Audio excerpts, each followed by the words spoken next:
की तारीख जैसे जैसे बढ़ रही है, वैसे वैसे यूक्रेन के बुनियादी ढांचों पर रूस के हमले तेज हो रहे हैं। इतना ही नहीं, खबर ये भी है कि रूस के एक बड़े हमले में पूर्वी यूक्रेन में स्कूल की एक इमारत पूरी तरीके से तबाह हो गई। रूस के इस हमले के बाद एक बार फिर यूक्रेन के राष्ट्रपति की आशंकाएं सच साबित हो रही हैं।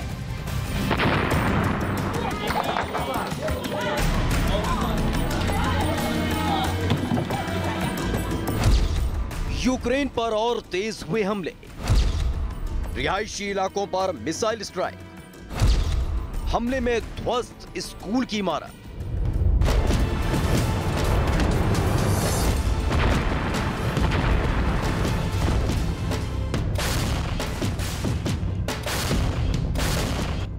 ज़ेलेंस्की को जिस बात का डर सता रहा था, वही बात अब सच साबित होती जा रही है। यूक्रेन पर जिन भयानक हमलों की भविष्यवाणी खुफिया एजेंसियों ने की थी, वो भी धीरे धीरे सामने आती जा रही हैं।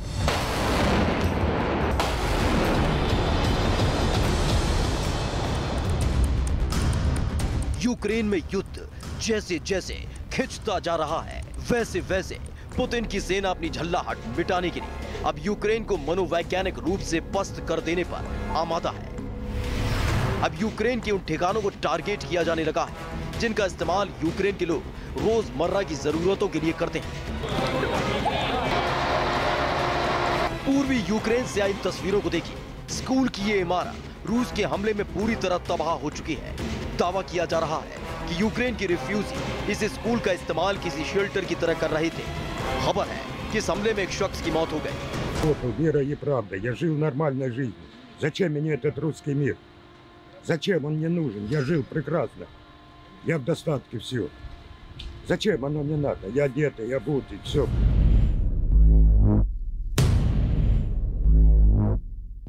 जिस वक्त रूसी सेना की तरफ से स्कूल की इस इमारत पर हमला किया गया, उस वक्त स्कूल के बेसमेंट में 15 लोग मौजूद थे।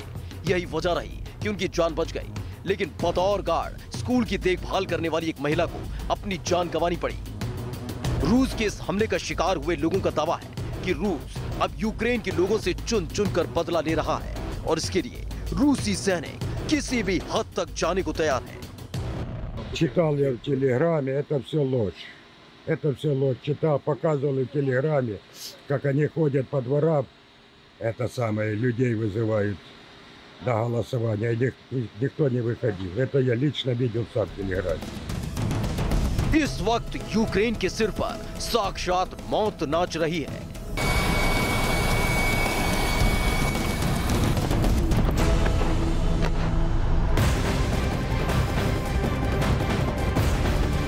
रूस में हो रहे विरोध प्रदर्शन को देखते हुए साफ दिखने लगा है कि वहां के लोग पुतिन के फैसले से खुश नहीं हैं। वो यूक्रेन के खिलाफ चल रहे युद्ध को तुरंत रोकना चाहते हैं।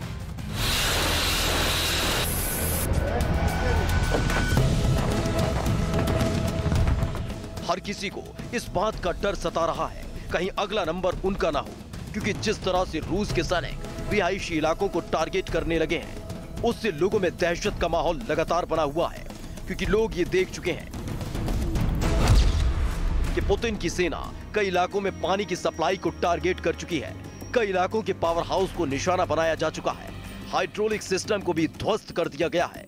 बुनियादी जरूरतों के कई स्टोरों पर रूस ने कब्जा कर लिया है।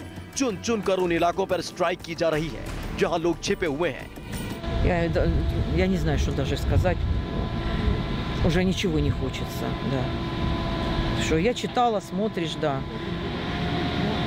Этой политики мы ничего не понимаем. Как лучше никто не знает. Чего ждать тоже ничего не знает. Но то, что делается, конечно, жалко, опасно, конечно. वाकई इस वक्त यूक्रेन में जो कुछ हो रहा है वो एक भयावह मंजर की गवाही दे रहा है। लेकिन डर इस बात का भी बना हुआ है कि जो तस्वीरें यूक्रेन से इस वक्त सामने आ रही हैं, वो और भी ज्यादा भयानक हो सकती हैं, क्योंकि अभी तक पुतिन की सेना ने वही किया जिसकी आशंका जताई जा रही थी।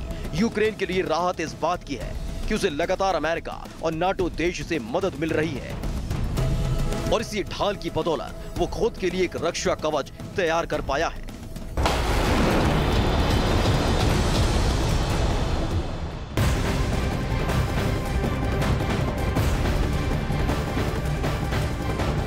तो वहीं यूक्रेन में जनमत संग्रह पर बड़ी खबर सामने आ रही है। यूक्रेन में जनमत संग्रह को लेकर अमेरिका की तरफ से रूस को बड़ी धमकी दी गई है। बाइडेन ने पुतिन को सीधी चेतावनी दे दी है।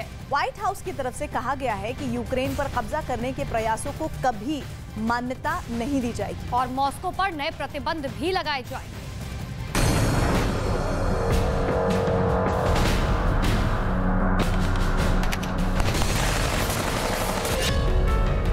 व्हाइट हाउस की सीधी धमकी,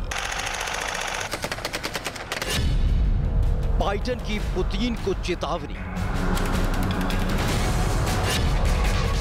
बाइडेन को विलय बर्दाश्त नहीं।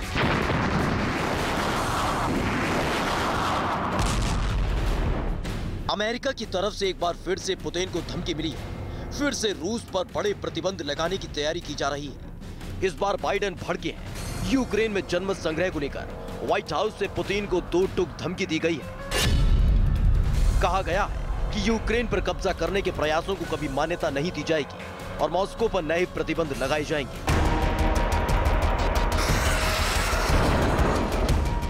व्हाइट हाउस की धमकी पुतिन के लिए मुश्किल का सबब बन जाएगी। सवाल ये है कि उनकी मंशा पूरी कैसे होगी, क्योंकि आजकल पुतिन के दिमाग में सिर्फ और सिर्फ यूक्रेन ही घूम रहा है। यूक्रेन पर कैसे भीषण हमला किया जाए, कैसे यूक्रेन के उन हिस्सों पर कब्जा किया जाए जो रूस के हिस्से में है, कैसे जनमत संग्रह के बाद इन हिस्सों का रूस में विलय किया जाए।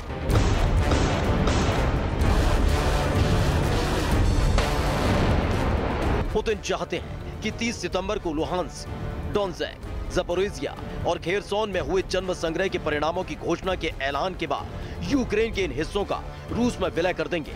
इसको लेकर उन्होंने प्लानिंग भी की है।